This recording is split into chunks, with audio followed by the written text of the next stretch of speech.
ऊपर भी लोग चढ़ रहा है, देखिएगा। हाँ। उस पे भी चढ़ना मना है या नहीं? बिल्कुल मना है, लेकिन यहाँ गांधी जी की कर्म भूमि भी है। जी जी। विदेश को जानते हैं, पूछते हैं अगर विदेश से लोग आएगा और इस प्रकार का स्थिति देखेगा तो क्या कहेगा?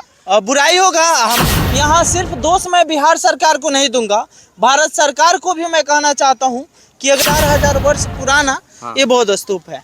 आज किसी न किसी तरह से ये अपने अंतिम दिनों को देख रहा है। चलिए साथियों, इस वक्त अभी हम लौरिया नंदगढ़ में हैं और नंदगढ़ का ये बौद्ध स्तूप है। बाकी इस बौद्ध स्तूप के बारे में जानने का प्रयास करेंगे। हमारे साथ अरविंद जी भी है और अजय जी भी है। इसके बारे में विशेष जानकारी हमको तो मालूम नहीं है, बाकी इन्हीं दोनों आदमी से जानने का प्रयास करेंगे कि लौरिया नंदगढ़ आखिर क्या है और एक कैसा स्तूप है।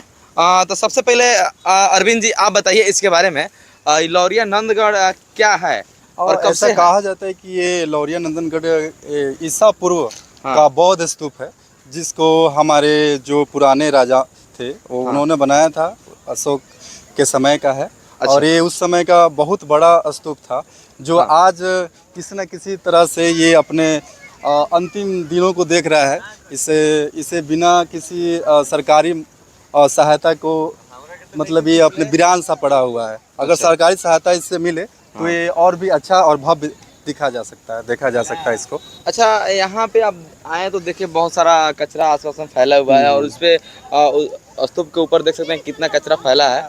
इसके बारे में क्या कहिएगा? इसके बारे में ये कहना चाहेंगे कि यहाँ के जो लोग जो इसका रख रखाव देखते हैं, उनके द्वारा इसको मतलब समझिए कि सही से ध्यान नहीं दिया जा रहा। वरना ये लोग जो ऊपर घूम रहे हैं, चारों तरफ कूड़ा कचरा फैला रहे हैं, इस पे प्रतिबंध लगाना सख्त जरूरी है। ऊपर भी लोग चढ़ रहा है, देखिएगा। उस पे भी चढ़ना मना है या नहीं? बिल्कुल मना है, लेकिन यहाँ उस तरह की व्यवस्था नहीं है कि लोगों को रोका जा सके। और हम यही कहना चाहेंगे कि सरकार का ये परम दायित्व है। एक साल पहले और एक साल आए होंगे तो उस समय सफाई हुआ होगा। बिल्कुल उस समय सफाई हुआ होगा, दिखाने के लिए कि हाँ हमारे यहाँ कोई है ऐसा चीज़, ऐसा धरोहर जो बिहार का मान सम्मान बढ़ाता है। लेकिन इसी मान सम्मान को अगर सही से सुरक्षित किया जाए, सही से इसका संरक्षण किया जाए, तो और भी इसका बिहार के जो गौरव है, बिहार का गौरव में इसका अच्छा योगदान हो सकता है। बाकी हमारे साथ अजय जी भी हैं और इनसे भी जानने का प्रयास करेंगे। सर, जो लौरिया नंदनगढ़ है इसके बारे में कुछ विशेष ऐसा चीज़ बताइए जो कि यहाँ के लोगों को जानकारी ना हो। बहुत सारे लोग, हम लोग को उतना जानकारी नहीं है, लेकिन बहुत सारे राजा महाराजा का इस समय का है। देखिए, सम्राट अशोक के समय का है और मैं बताना चाहता हूँ सम्राट अशोक संरक्षण में थे। और उस समय का, उस काल का है और बताया जा रहा है कि लगभग 4.5 के लोग इसको कैसे सुरक्षित रखे हुए हैं, सहेज के रखे हुए हैं। 4000 वर्ष पुराना ये बौद्ध स्तूप है। अच्छा। और लुम्बिनी में भगवान बुद्ध का जन्म हुआ था। जब वहाँ से लौटे थे तो यहाँ पे उन्होंने वस्त्र त्यागा था। और यहाँ पे बौद्ध स्तूप का निर्माण हुआ था। तो आप लोग यहाँ से तस्वीर देख सकते हैं। बहुत दूर दूर से लोग आते हैं, फॉरेन से भी लोग आते हैं घूमने के लिए। तो हम लोग जब आए हुए थे इधर पश्चिमी चंपारण में तो पता चला, तो हम लोग सोचे कि चलिए घूम कर आते हैं। पहली बार वैसे हम आए हैं यहाँ पे। और यहाँ देखिए दूर दूर से लोग आते हैं और ऊपर भी स्तूप पे चढ़ते जाते हैं और वहाँ देखते हैं कि कैसे क्या है, ऊपर का कैसा नज़ारा है। तो ये सब यहाँ का विधि व्यवस्था। लेकिन मैं कहना चाहूँगा कि सरकार को थोड़ा पहल करना चाहिए। यहाँ सिर्फ दोष मैं बिहार सरकार को नहीं दूंगा, भारत सरकार को भी मैं कहना चाहता हूँ कि अगर ये देश का विरासत है, विश्व के कोने कोने से फॉरेनर लोग आते हैं, तो कहीं ना कहीं इसका सफाई का व्यवस्था, सुरक्षा का व्यवस्था सरकार की जिम्मेदारी है, चाहे वो केंद्र सरकार हो या फिर बिहार सरकार हो। आप बताइए, विदेश से आने वाले लोग बिहार को जानते हैं कि देश को जानते हैं? पूछते हैं अगर विदेश से लोग आएगा और इस प्रकार का स्थिति देखेगा तो क्या कहेगा? बुराई होगा, हमारे देश का बुराई होगा। लोग सोचेगा कि भारत के लोग इतना बड़ा विरासत को अच्छा से संभाल कर नहीं रख पा रहे हैं, तो कहीं ना कहीं दुर्भाग्य की बात है। और मैं भारत सरकार को भी, जहां पे गृह मंत्री का आगमन होता है 1 साल पहले, जब गृह मंत्री आए होंगे ना, तो हो सकता है पहले भी जंगल होगा।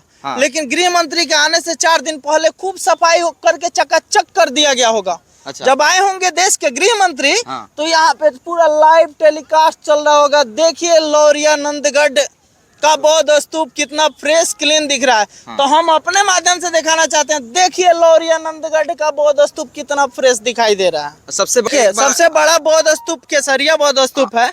लेकिन क्षेत्रफल के दृष्टि से बात किया जाए तो क्षेत्रफल के दृष्टि से लौरिया नंदगढ़ ये है ना बौद्ध स्तूप, ये थोड़ा सा ज़्यादा है। बाकी दिखाइए, हमें बहुत सारे लोग आए हुए हैं घूमने के लिए यहाँ पे। ज़्यादा से ज़्यादा अरविंद जी कुछ कहिएगा?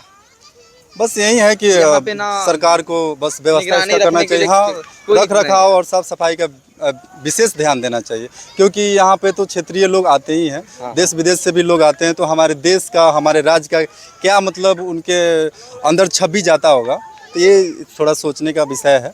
और बाकी सब ठीक है, लेकिन बस यही कि हमारे धरोहर को थोड़ा अच्छी तरह से सहेज के रखा जाए, और इसको सहेजने की ज़रूरत है, क्योंकि हमारे आने वाली पीढ़ी भी देख सके कि हाँ, बौद्ध धर्म का जहाँ विस्तार हुआ, जहाँ से बौद्ध धर्म चला, वहाँ के लोग इसको कैसे सुरक्षित रखे हुए हैं, सहेज के रखे हुए हैं।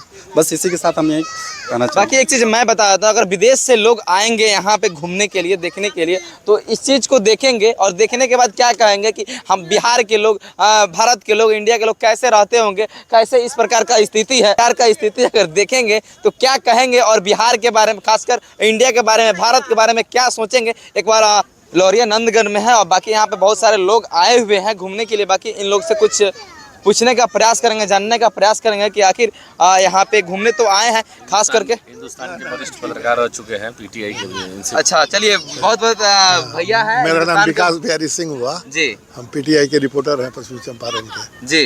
अच्छा, हाँ बोला जाए। इस हालत के बारे में क्या कहिएगा? इस चीज़- उपेक्षा से सब लोग ग्रसित है, आप लोग भी देख ही रहे हैं। हाँ। नहीं, इस पर बहुत आपका उपेक्षित क्या है, विचार है? उपेक्षित पड़ा हुआ है।